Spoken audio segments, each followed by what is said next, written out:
ଯଦି ଆପଣ କେଉଁ ଝିଅ ବା ବିବାହିତା ନାରୀକୁ ମନେ ମନେ ଭଲ ପାଉଛନ୍ତି କିନ୍ତୁ ଯେତେ ଚେଷ୍ଟା କଲେ ମଧ୍ୟ ତାକୁ ପଟେଇ ପାରୁନାହାନ୍ତି, ତାକୁ ନିଜର ମନ କଥା କହିବାକୁ ଡରୁଛନ୍ତି, ଆଉ ଆପଣ ଚାହୁଁଛନ୍ତି କି ସେ ଝିଅ ବା ନାରୀ ନିଜେ ଆସି ଆପଣଙ୍କୁ ଭଲ ପାଉଛି ବୋଲି କହୁ ଆପଣଙ୍କର ସବୁ ଇଚ୍ଛା ପୂରଣ କରୁ, ତେବେ ଆଜିର ଏହି ଭିଡ଼ିଓଟି ଆପଣଙ୍କର ଇଚ୍ଛାକୁ ପୂରଣ କରିବ।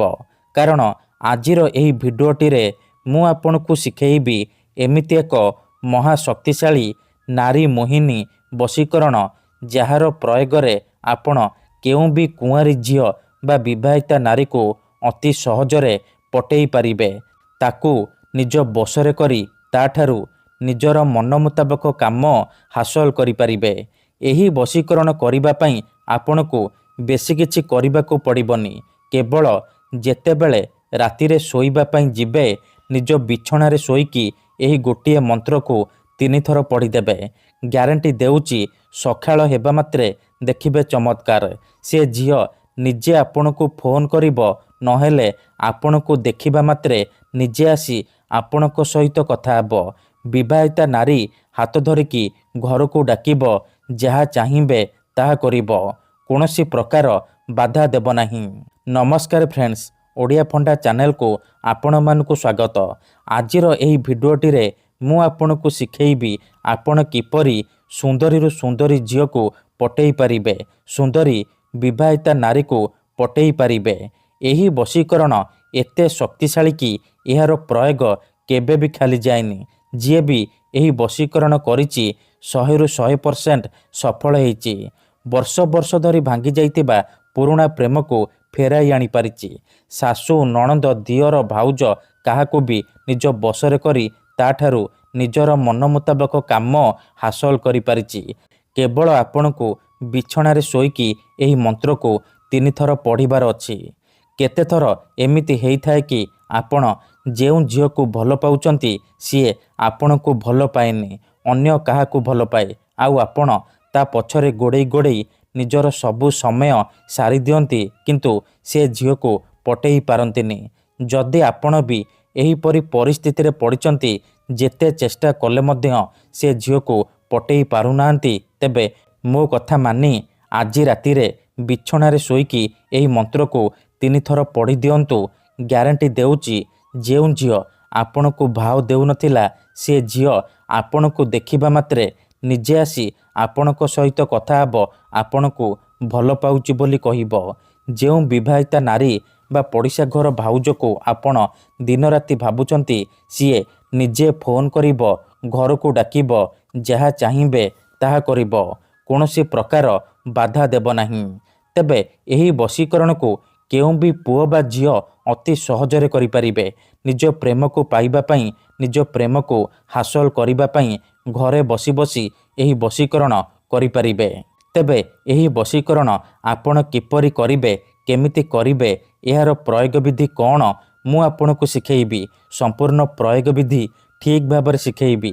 ଜାଣିବା ପାଇଁ ଭିଡ଼ିଓଟିକୁ ମୂଳରୁ ଶେଷ ପର୍ଯ୍ୟନ୍ତ ପୁରା ଧ୍ୟାନ ସହିତ ଦେଖନ୍ତୁ।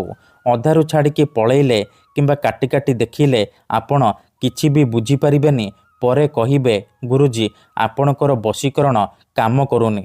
ଦେଖନ୍ତୁ, ଯେଉଁପରି ଆପଣ ଭଗବାନଙ୍କୁ ମାନୁଛନ୍ତି, ଭଗବାନଙ୍କ ଉପରେ ବିଶ୍ୱାସ ରଖିଛନ୍ତି, ନିଜର ସବୁ ଦୁଃଖ କଷ୍ଟ ଅସୁବିଧା ଭଗବାନଙ୍କୁ ଜଣାଉଛନ୍ତି, ଯଦି ସେ ଅସୁବିଧାର ସମାଧାନ ନ ହେଲା, ତାର ମାନେ ନୁହେଁ କି ଭଗବାନ ନାହାନ୍ତି। ସେହିପରି ମନ୍ତ୍ରତନ୍ତ୍ର ହୁଏ, ବଶୀକରଣ କାମ କରେ, କିନ୍ତୁ ଏହାକୁ ଆପଣଙ୍କୁ ସିଦ୍ଧ କରିବାକୁ ପଡ଼ିବ। ପ୍ରୟୋଗ ବିଧିକୁ ଠିକ୍ ଭାବରେ କରିବାକୁ ପଡ଼ିବ। ମୁଁ ଆପଣଙ୍କୁ ଯେମିତି ଶିଖେଇବି ଆପଣଙ୍କୁ ଠିକ୍ ସେହିପରି କରିବାକୁ ପଡ଼ିବ। ତେବେ ଯାଇ ମୁଁ ଆପଣଙ୍କୁ ଗ୍ୟାରେଣ୍ଟି ଦେଉଛି ଆପଣ ଯେତେ ସୁନ୍ଦରୀ ଝିଅ ବା ସୁନ୍ଦରୀ ଭାଉଜକୁ ଚାହିଁବେ ଅତି ସହଜରେ ନିଜର କରିପାରିବେ, ତାଠାରୁ ନିଜର ମନ ମୁତାବକ କାମ ହାସଲ କରିପାରିବେ। ତେବେ ଏହି ବଶୀକରଣ ଆପଣ କିପରି କରିବେ, କେମିତି କରିବେ, ଚାଲନ୍ତୁ ଜାଣିବା। ବିଧିଟି ଜାଣିବା ପୂର୍ବରୁ ଯଦି ଆପଣ ଆମ ଚ୍ୟାନେଲକୁ ପ୍ରଥମ ଥର ଆସିଛନ୍ତି, ତେବେ ଦୟାକରି ଚ୍ୟାନେଲକୁ ସବସ୍କ୍ରାଇବ୍ କରି ପାଖରେ ଥିବା ବେଲ୍ ଆଇକନ୍କୁ ମଧ୍ୟ ଦବାଇ ଦିଅନ୍ତୁ, ଯାହାଦ୍ୱାରା ଆମେ ଯେଉଁ ବି ଭିଡ଼ିଓ ଅପଲୋଡ଼ କରିବୁ ସର୍ବପ୍ରଥମେ ଆପଣ ଦେଖିପାରିବେ ଆଉ ତାହାର ଲାଭ ପାଇପାରିବେ। ମନେ ରଖନ୍ତୁ, ଏହି ବଶୀକରଣ ବିଧିକୁ ଆପଣ କେଉଁ ବି ବାରରେ କରିପାରିବେ, କିନ୍ତୁ ଯେବେ ବି କରିବେ ରାତିରେ ଶୋଇବା ପୂର୍ବରୁ କରିବେ। ବିଧିଟି କରିବା ପୂର୍ବରୁ ଭଲ ଭାବରେ ହାତ ଗୋଡ଼ ମୁହଁ ଧୋଇକି ସଫା ବସ୍ତ୍ର ପିନ୍ଧିକି ଆପଣ ଏହି ବଶୀକରଣ ଆରମ୍ଭ କରିବେ। ଯେତେବେଳେ ଆପଣ ରାତିରେ ଶୋଇବା ପାଇଁ ଯିବେ ପୂର୍ବ ଦିଗକୁ ମୁଣ୍ଡ କରିକି ଶୋଇବେ। ନିଜ ବିଛଣା ଉପରେ ପୂର୍ବ ଦିଗକୁ ମୁଣ୍ଡ କରିକି ଶୋଇପଡ଼ିବେ। ତାପରେ ନିଜର ଡାହାଣ ହାତକୁ ଛାତି ଉପରେ ରଖିବେ ଆଉ ଆଖି ବନ୍ଦ କରିକି ସେଇ ଝିଅ ବା ନାରୀକୁ ମନେ ମନେ ଭାବିବେ। ତାର ମୁହଁକୁ ନିଜ ମନରେ ଭାବିବେ। ତାପରେ ଏହି ମନ୍ତ୍ରକୁ 3 ଥର ପଢ଼ିଦେବେ। ଓମ୍ ନମଃ କାମାକ୍ଷା ଦେବୀ ଆମୁକଂ ମେ ବଶ୍ୟମ୍ କୁରୁ କୁରୁ ଫଟ୍ ସ୍ୱାହା। ଆମୁକଂ ଜାଗାରେ ଆପଣ ସେଇ ଝିଅ ବା ସ୍ତ୍ରୀର ନାମ କହିବେ ଯାହାକୁ ଆପଣ ନିଜ ବଶରେ କରିବାକୁ ଚାହୁଁଛନ୍ତି। ମନ୍ତ୍ରକୁ ଆପଣ 3 ଥର ପଢ଼ିବେ। 3 ଥର ମନ୍ତ୍ର ପଢ଼ି ସାରିବା ପରେ ପବନରେ ଗୋଟିଏ ଥର ଫୁଙ୍କିଦେବେ। ତାପରେ ଆପଣ ଶୋଇପଡ଼ିବେ। ଗ୍ୟାରେଣ୍ଟି ଦେଉଛି, ଏତିକି କରିକି ଦେଖନ୍ତୁ, ପ୍ରଥମ ଦିନରୁ ହିଁ ପ୍ରଭାବ ପଡ଼ିବା ଆରମ୍ଭ ହୋଇଯିବ।